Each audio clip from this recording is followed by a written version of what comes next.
Chúng ta đang nói về khu vực Đông Á. Khu vực Đông Á về mặt địa lý bao gồm có Trung Quốc, Nhật Bản, Mông Cổ, Triều Tiên và Hàn Quốc. Về mặt địa lý thì khu vực này chiếm diện tích khoảng 11.800.000 km², tương ứng với khoảng 1/4 diện tích của cả châu Á. Và đây cũng là một trong những khu vực đông dân nhất của châu lục, bởi vì riêng Trung Quốc đã chiếm hơn 1,4 tỷ dân. Nhưng vì sao các nước Đông Á lại khó thân nhau? Chào mừng đến với bình luận viên Hải Thanh Story. Nhìn vào bản đồ, các bạn sẽ thấy khu vực Đông Á giống như một bàn cờ khổng lồ, nơi mà mỗi quốc gia là một quân cờ với những đặc điểm riêng. Và những đặc điểm này được định hình bởi núi sông, bởi biển cả, bởi những vùng đất và bởi cả những giới hạn mà thiên nhiên đặt ra. Địa lý cũng không chỉ là một bản đồ, mà địa lý cũng định hình luôn cả văn hóa, kinh tế và cả sự không hòa hợp giữa các quốc gia trong khu vực. Hãy nói về Trung Quốc trước. Trung Quốc là một siêu cường tự nhiên với diện tích hơn 9,6 triệu km². Đây là một quốc gia có tất cả. Họ có sa mạc, đó là sa mạc Gobi khô cằn ở phía Bắc. Họ cũng có một phần của dãy Himalaya hùng vĩ ở phía Tây Nam. Họ có những đồng bằng trù phú của sông Hoàng Hà và sông Trường Giang và cả những cảng biển nhộn nhịp ở phía Đông. Những con sông này không chỉ nuôi sống hàng trăm triệu người mà còn là cái nôi của nền văn minh Trung Hoa cổ đại. Với lịch sử hàng nghìn năm, Trung Quốc hiện tại có dân số hơn 1,4 tỷ người. Họ có nguồn tài nguyên khổng lồ với nhiều loại khoáng sản quý hiếm. Nhưng chính sự rộng lớn này khiến Trung Quốc luôn muốn đóng vai trò trung tâm ở trong khu vực. Với vị trí ở Đông Á và có đường bờ biển rất dài, Trung Quốc có lợi thế kiểm soát những tuyến hàng hải quan trọng. Nhật Bản, trái ngược với Trung Quốc, là một quốc đảo có diện tích chỉ khoảng hơn 370.000 km², gồm có 4 đảo chính là đảo Honshu, đảo Hokkaido, đảo Kyushu và đảo Shikoku. Khoảng 70% đất đai của Nhật Bản là đồi núi, không thể canh tác và tài nguyên thiên nhiên thì rất là khan hiếm, không than đá, không dầu mỏ và không khí đốt. Nhưng chính sự thiếu thốn này đã rèn giũa người Nhật Bản trở thành bậc thầy của sự sáng tạo. Họ đã phát triển nông nghiệp tinh vi trên những cánh đồng nhỏ, đánh bắt cá ở quy mô lớn để bù đắp nguồn protein. Và sau này, họ có những gã khổng lồ như là Sony, Toyota hay là Nintendo. Biển Nhật Bản và Thái Bình Dương bao quanh đã bảo vệ Nhật Bản khỏi những cuộc xâm lược ở trong lịch sử, nhưng cũng tạo ra một tâm lý rất khác biệt của Nhật Bản. Sự cô lập về mặt địa lý cũng mang đến những sự độc lập cho Nhật Bản. Nhưng cũng phải nói rằng, người Nhật Bản cũng luôn nuôi dưỡng tham vọng mở rộng ảnh hưởng, mở rộng lãnh thổ khi cơ hội đến. Hãy cùng đến với bán đảo Triều Tiên, ở phía nam đó là Hàn Quốc. Hàn Quốc có diện tích khoảng 100.000 km², địa hình chủ yếu là đồi núi với mùa đông lạnh giá và mùa hè nóng ẩm. Phía tây xa xa đó là Trung Quốc, phía đông là Nhật Bản, phía bắc là Triều Tiên, một láng giềng đầy bất ổn. Điều này khiến Hàn Quốc luôn ở thế kẹp giữa làn ranh, vừa phải cân bằng quan hệ với các cường quốc, vừa phải bảo vệ bản sắc dân tộc của mình. Và cũng trên bán đảo ấy ở phía bắc, đó chính là Cộng hòa Dân chủ Nhân dân Triều Tiên. Diện tích nhỉnh hơn Hàn Quốc một chút, khoảng 120.000 km². Địa hình của Triều Tiên thì khá giống với Hàn Quốc, cũng chủ yếu là núi non, với dãy núi Bạch Đầu hùng vĩ ở biên giới với Trung Quốc. Đây không chỉ là một rào cản tự nhiên mà còn là một biểu tượng được cả Triều Tiên và Hàn Quốc tôn kính. Triều Tiên có đường biên giới với Trung Quốc và có một đoạn ngắn với Nga, nhưng chỉ cách Hàn Quốc một vùng phi quân sự. Đây là một trong những khu vực được quân sự hóa nặng nề nhất ở trên thế giới. Khác với Hàn Quốc cởi mở, Triều Tiên chọn cách cô lập mình với rất ít cảng biển được mở và một nền kinh tế khép kín. Vị trí địa lý của họ gần Trung Quốc, gần Nga mang lại một sự bảo vệ chiến lược, nhưng cũng khiến họ phụ thuộc vào hai nước này. Triều Tiên tự coi mình là một pháo đài bất khả xâm phạm và điều này cũng ảnh hưởng đến cách họ tương tác hoặc đôi khi là không tương tác với những nước Đông Á khác. Mông Cổ thì nằm kẹp giữa hai gã khổng lồ là Nga ở phía Bắc và Trung Quốc ở phía Nam. Mặc dù so với những nước bình thường thì Mông Cổ khổng lồ, nhưng so với những nước khổng lồ thì Mông Cổ bình thường. Đây là một quốc gia đất đai rộng, người thưa, thiên nhiên khắc nghiệt, kinh tế dựa vào tài nguyên, chính trị thì luôn phải cân bằng giữa các nước lớn. Trong ký ức nhân loại, đây từng là cái nôi của vó ngựa Mông Cổ với đế chế Thành Cát Tư Hãn làm mưa gió khắp lục địa Á Âu. Nhưng ngày nay Mông Cổ lại là một quốc gia khiêm nhường, cố gắng tìm đường phát triển trong thế bị kẹt giữa những người khổng lồ. Quan trọng là Mông Cổ lại không có biển. Như vậy về mặt địa lý đơn thuần, chưa cần nói đến con người, chưa cần nói đến sự cạnh tranh về kinh tế và văn hóa, thì Đông Á đã là một khu vực khó thân nhau. Bây giờ thì lịch sử sẽ là yếu tố quyết định vào mối quan hệ của những nước Đông Á. Đây là một lịch sử hàng ngàn năm và qua lịch sử này, chúng ta sẽ hiểu tại sao khu vực Đông Á lại có những mâu thuẫn chưa được giải quyết. Trung Quốc có một lịch sử lâu dài với những triều đại huy hoàng như là nhà Tần, nhà Hán, nhà Đường, nhà Minh. Trong thời kỳ Hoàng Kim, Trung Quốc tự coi mình là Trung Hoa, trung tâm của thế giới. Họ xây dựng hệ thống triều cống, nơi những nước láng giềng như là Triều Tiên và đôi khi là Nhật Bản phải gửi quà và tỏ lòng thần phục. Hệ thống này không phải là tình bạn mà là cách để Trung Quốc khẳng định quyền lực.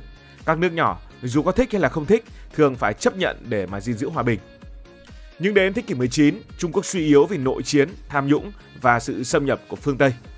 Đỉnh điểm mâu thuẫn của Trung Quốc trong khu vực Đông Á đó là chiến tranh Thanh Nhật, xảy ra vào cuối thế kỷ 19, khi Nhật Bản, một nước từng bị coi là yếu thế, đã đánh bại Trung Quốc, chiếm Đài Loan và tạo ra ảnh hưởng ở Triều Tiên. Những thất bại này được gọi là thế kỷ sỉ nhục, và ký ức này vẫn định hình cách Trung Quốc nhìn Nhật Bản và phương Tây cho đến tận ngày hôm nay. Đến thế kỷ 20, Trung Quốc rơi vào nội chiến. Đến năm 1949, Cộng hòa Nhân dân Trung Hoa ra đời, nhưng Quốc dân đảng chạy ra Đài Loan, tạo ra một điểm nóng khác tại Đông Á kéo dài đến tận ngày nay. Tiếp theo là Nhật Bản. Nhật Bản trong thời kỳ Edo, từ thế kỷ thứ 17 đến giữa thế kỷ thứ 19, chọn cách đóng cửa với thế giới, sống yên bình trên các đảo của mình. Nhưng đến giữa thế kỷ thứ 19, Đô đốc Mỹ Matthew Perry đã dùng ngoại giao pháo hạm ép nhận mở cửa. Nhận ra mình lạc hậu thì Nhật Bản đã khởi động Minh trị duy tân, biến mình từ một nước phong kiến trở thành một cường quốc công nghiệp chỉ trong vài thập kỷ. Đây là một kỳ tích và cũng mở ra tham vọng đế quốc, cũng như mở ra mối quan hệ cơm chẳng lành, canh chẳng ngọt giữa Nhật Bản và các nước xung quanh. Thế kỷ 20, Nhật Bản đã sáp nhập bán đảo Triều Tiên và xâm lược Trung Quốc, gây ra những tội ác kinh hoàng như sự kiện tại Nam Kinh, nơi hàng trăm ngàn người bị sát hại. Những việc này đã để lại vết sẹo sâu sắc trong lòng người dân Trung Quốc, Hàn Quốc, Triều Tiên, và ký ức này vẫn là nguồn căng thẳng cho đến tận ngày hôm nay. Hàn Quốc và Triều Tiên cũng có những câu chuyện của riêng mình. Bán đảo này từng là một quốc gia thống nhất với văn hóa rực rỡ, nhưng lại rơi vào tình thế khó khăn từ thế kỷ 19.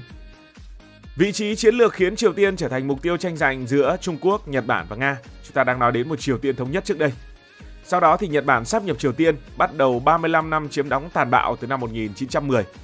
Người dân ở đây bị cấm nói tiếng mẹ đẻ, bị ép đồng hóa và hàng triệu người bị đưa đi làm lao động cưỡng bức hoặc làm phụ nữ mua vui cho quân đội Nhật. Sau Thế chiến thì họ giành được độc lập nhưng bị chia cắt thành hai miền. Dù chiến tranh tạm thời kết thúc bằng hiệp định đình chiến, vùng phi quân sự vẫn chia cắt hai miền và Triều Tiên trở thành một trong những quốc gia khép kín nhất trên thế giới. Hàn Quốc ở phía nam sau chiến tranh tập trung vào xây dựng kinh tế, dẫn đến kỳ tích sông Hán. Nhưng ở phía Bắc, Triều Tiên dưới sự lãnh đạo của các lãnh đạo họ Kim chọn con đường tự cô lập, phát triển chương trình hạt nhân. Sự chia cắt này không chỉ là nỗi đau của người dân hai miền mà còn làm phức tạp thêm mối quan hệ ở Đông Á. Còn Mông Cổ thì sao? Về lịch sử, Mông Cổ từng tạo nên một trong những đế chế lớn nhất nhân loại dưới thời Thành Cát Tư Hãn và hậu duệ của ông.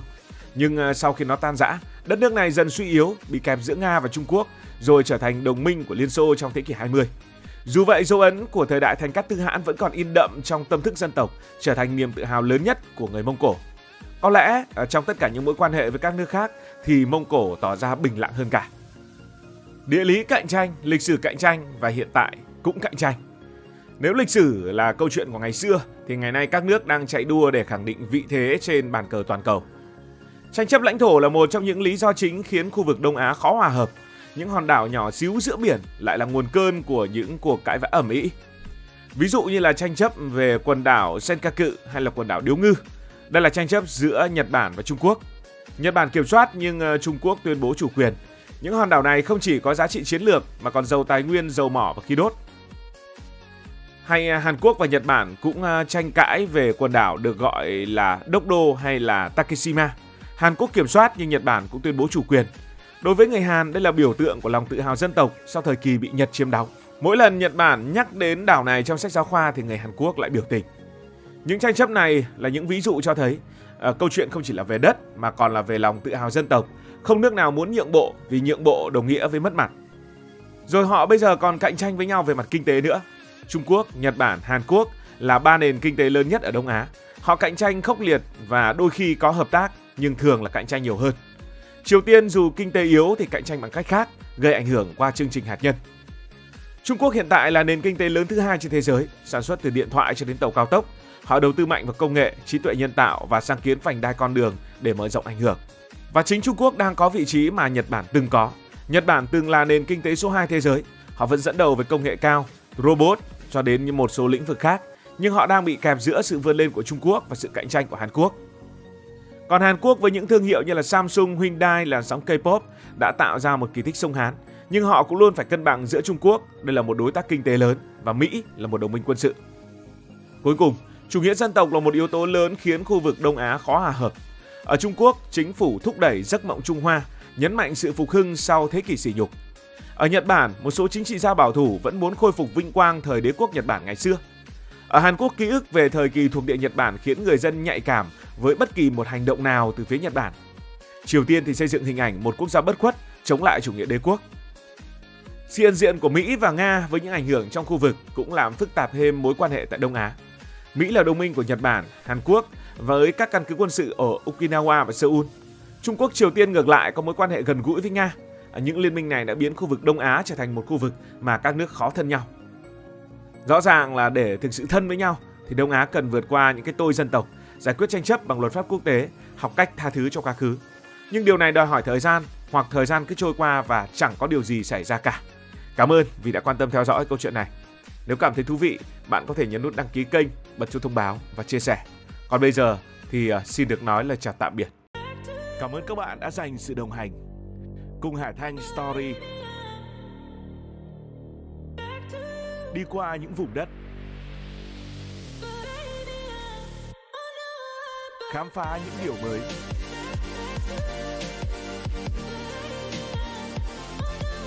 Đừng ngần ngại, hãy để lại những góp ý và xin được hẹn gặp lại.